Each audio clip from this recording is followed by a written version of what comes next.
प्रिय बच्चों, ये भाषा सेतु कक्षा 5 उसका ये चौथा पाठ है। इसकी कहानी है शूलपाणी। शूलपाणी कहानी है भगवान महावीर और राक्षस के बीच। शाम ढलने लगी थी। भगवान महावीर विहार करते हुए आस्तिक नामक ग्राम के एक चैत्य में पहुंचे। ग्रामवासी भोजन करके विश्राम करने जा रहे थे, तभी उन्हें भगवान महावीर के आगमन का समाचार मिला। पूरा गांव उनके दर्शन के लिए उमड़ पड़ा। भगवान महावीर जिस चैत्य में ठहरे हुए थे, उसी में शूलपाणी नामक एक क्रूर राक्षस रहता था।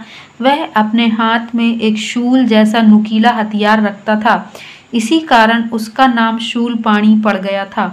उसके पास कौशिक नाम का एक विषैला सर्प था, जिसके काटने के पश्चात कोई जीवित नहीं बचता था।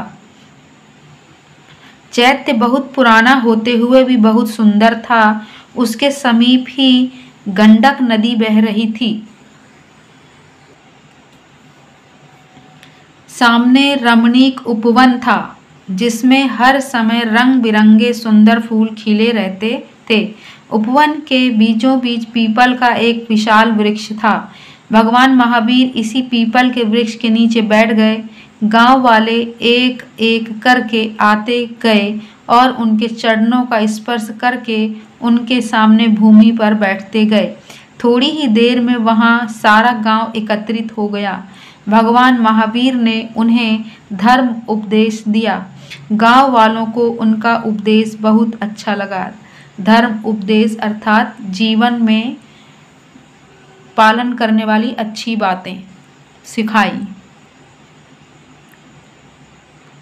उपदेश की समाप्ति पर भगवान महावीर ने लोगों से अपने अपने घर जाने को कहा, पर वे अपनी जगह से हिले तक नहीं। गांव वालों ने उनसे गांव में चलने का आग्रह किया। भगवान महावीर ने इनकार कर दिया। गांव के मुखिया बोले, प्रभु, इस चैत्य में एक राक्षस रहता है। वह बहुत निर्दयी है। जो भी रात में वहां ठहरता या इधर से गुजरता है, वह उसे मार डालता है।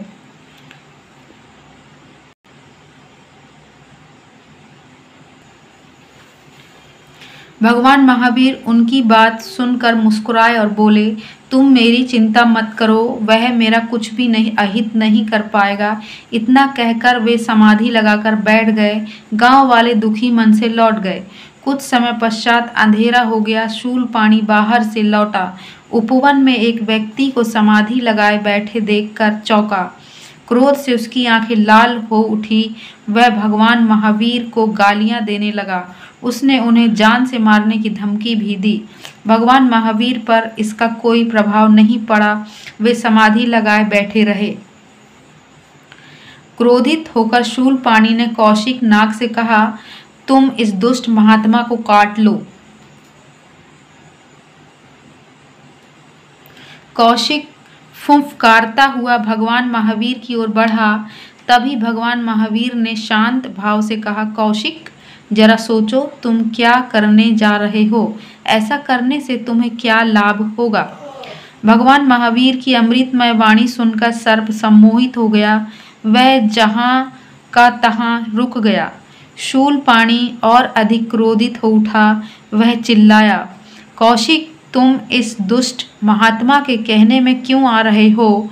क्या इसी दिन के लिए मैंने तुम्हें पाला पोसा है? मैं नहीं जानता था कि तुम इतने धूर्त निकलोगे।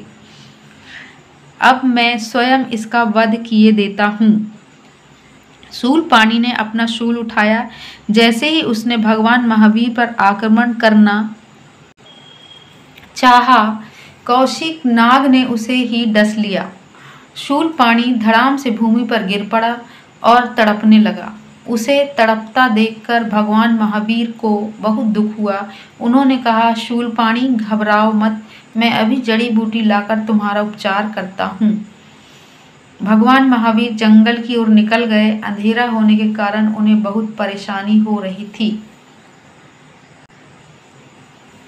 फिर भी उन्होंने एक जड़ी बूटी खोज ही ली। जब वे लौटे तो गांव के बहुत से लोगों को वहां पाया। भगवान महावीर ने जड़ी बूटी घिसकर शूलपाणी का उपचार करना आरंभ किया तो गांव के मुखिया ने कहा, भगवान इसे न बचाएं, यह हत्यारा और पापी है, यह निर्दोष लोगों को सताता है, अतः इसे मर जाने दे। निर्दोष का अर्थ होता है जिसमें कोई दोष न हो। महावीर स्वामी ने कहा, तुम्हारा कथन ठीक है, पर इस समय शूलपाणी कष्ट में है, हमें कष्ट में पड़े जीव की मदद करनी चाहिए। शूलपाणी का स्वभाव है दूसरों को कष्ट देना और मेरा स्वभाव है दूसरों की मदद करना। लोग चुप हो गए। कुछ ही देर में शूलपाणी स्वस्थ हो गया। वह उठकर भगवान के चरणों में गिर पड़ा और बोला, प्रभु तुम मुझ अज्ञानी को क्षमा कर दें, मैं बहुत बड़ा पापी हूँ, मैं जानता हूँ कि मेरे अपराध क्षमा करने योग्य नहीं हैं। अब मैं आपकी शरण में आया हूँ, आप जो चाहें सजा दे। भगवान महावीर ने उसे उठाते हुए कहा, उठो वत्स, सच्चे मन से किया गया पश्चाताप ही सबसे बड़ी सजा है। मुझे अपना शिष्य बनाकर दीक्षा दें, मैं प्रण करता हूँ कि अब किसी को नहीं सताऊंगा, शूलपाणी ने कहा। भगवान महावीर ने उसके सिर पर हाथ फेरते हुए कहा, वत्स, आज से तुम मेरे शिष्य हुए, भगवान तुम्हारा कल्याण करेंगे। मानवता की सेवा करना ही सबसे बड़ा धर्म है, यही तुम्हारे लिए दीक्षा है। महावीर स्वामी ने से दीक्षा पाने के उपरांत शूलपाणी का जीवन दर्शन ही बदल गया। अब वह परोपकार में जीवन व्यतीत करने लगा। परोपकार का अर्थ होता है दूसरों के लिए भला काम करने वाला, दूसरों के लिए भलाई करना। अब यहाँ से शूलपाणी अध्याय 4 का अभ्यास प्रश्न यहाँ से दिए हैं, बहुविकल्पीय प्रश्न दिए हैं, सही विकल्प को चुनना है। इसमें से पहला है, इस कहानी के अनुसार महावीर कहाँ ठहरे थे? तो इस कहानी के अनुसार महावीर चैत्य में ठहरे थे। दूसरा है,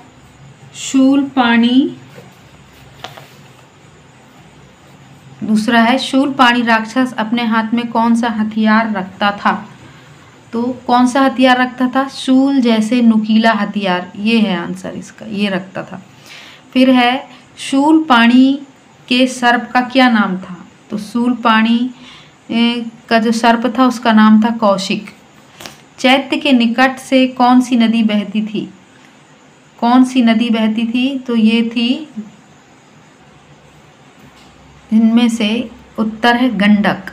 चैत्य के निकट में कौन सी नदी बहती थी? तो गंडक नदी बहती थी। भगवान महावीर किस वृक्ष के नीचे बैठे थे? तो वो पीपल के वृक्ष के नीचे बैठे थे।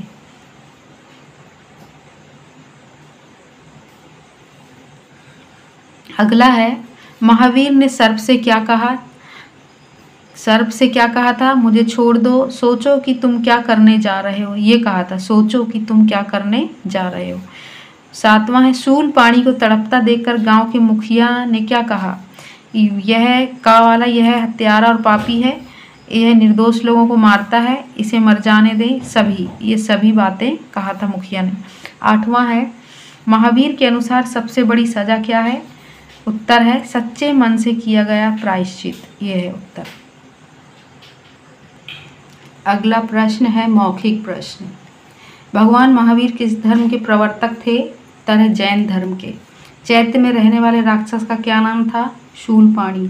शूलपाणी के विषैले सर्प का क्या नाम था? कौशिक। गांव वाले क्यों डर रहे थे? क्योंकि शूलपाणी कहीं महावीर स्वामी को न मार दे। भगवान महावीर जंगल की ओर क्यों गए थे? जड़ी बूटी लेने। ये आपके मौखिक प्रश्न हैं। अब हम देखेंगे लिखित प्रश्न। ये सारे लिखित प्रश्न दिए हुए हैं। राक्षस का नाम शूलपाणी कैसे पड़ गया? शूलपाणी के पास कैसा सर्प था?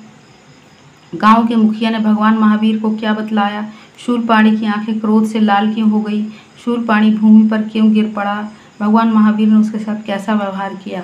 इन सब का हल ये हैं आपके लिखित प्रश्न। ये सारे हल किए हुए हैं, मैंने लिख के रखे हैं। पहला प्रश्न, राक्षस का नाम शूलपाणी कैसे पड़ गया? उत्तर, राक्षस अपने हाथ में शूल जैसा हथियार हमेशा रखता था, इसलिए उसका नाम ही शूलपाणी पड़ गया। दूसरा प्रश्न, शूलपाणी के पास कैसा सर्प था? उत्तर, शूलपाणी के पास विषैला सर्प था। प्रश्न नंबर 3, गांव के मुखिया ने भगवान महावीर को क्या बताया? गांव के मुखिया ने बताया कि इस चैत्य में एक निर्दयी राक्षस रहता है जो भी यहाँ से गुजरता है उसे मार डालता है। चौथा प्रश्न है, शूलपाणी की आंखें क्रोध से लाल क्यों हो गई? उपवन में उत्तर है, उपवन में एक व्यक्ति को समाधि लगाए बैठे देखकर शूलपाणी की आंखें क्रोध से लाल हो गई।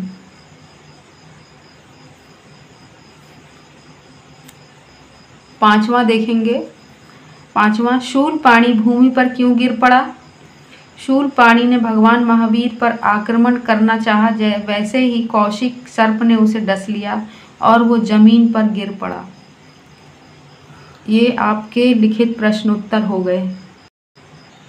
अगला प्रश्न है भाषा बोधन। शब्द जोड़कर लिखो। शूल और पाणी, जैसे ये लिखा हुआ है ऐसे ही इसको भी लिखना। उपवन, धर्म उपदेश, अमृतमयी, ऊपर उपकार, ये इस प्रकार लिखा हुआ है। और खा वाला है पर्यायवाची शब्द पढ़ो और याद करो। इसे आपको पढ़ना है। एक पर्यायवाची शब्द के तीन पर्यायवाची दिए हैं। सांप, सर्प, विषधर। वृक्ष का दिया है पेड़, पादप, तरु। चांद का दिया है चंद्रमा, शशि, निशाकर। सूर्य का रवि, भास्कर, दिनकर। इन्हें अच्छे से याद कर लें। अगला प्रश्न है गा वाला विलोम शब्द लिखो। यहाँ दिया है ज्ञान का विलोम होता है अज्ञान, न्याय का अन्याय, समय का असमय, हित का अहित, योग्य का अयोग्य। ये विलोम शब्द दिए हुए हैं। अब अगला दिया है घा वाला, शब्द प्लस प्रत्यय अलग अलग करो। शब्द में से प्रत्यय को अलग करना है। जैसे क्रोधित, धीत, इत। इत प्रत्यय हो गया और क्रोध शब्द हो गया। ऐसे ही मोहित में से मोह अलग, इत अलग, मोहित। लिख, इत। चिंता, इत, चिंतित। एकत्रित, एक, इत, एकत्रित। ये सारे प्रत्यय हैं और ये शब्द हैं। नेक्स्ट है अंगा। पढ़ो, समझो और लिखो। उदाहरण, वृक्ष, वृक्षों। बहुवचन में लिखना है। गली का गलियों, वृक्ष का फूल का फूलों, माली का मालियों, गांव का गांवों, सर्प का सर्पों, नाग का नागों।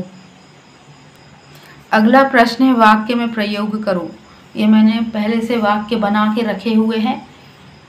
पहला आक्रमण, दूसरा उपकार, तीसरा वध, चौथा अहित और पांचवा है विषैला। सारे वाक्य बने हुए हैं। आप इन्हें अपने कॉपी में नोट कर सकते हैं। अब अगला अध्याय आपको हल सहित अगले वीडियो में मिलेगा। अगर कुछ समझ में नहीं आता है तो प्लीज़ कमेंट करिए।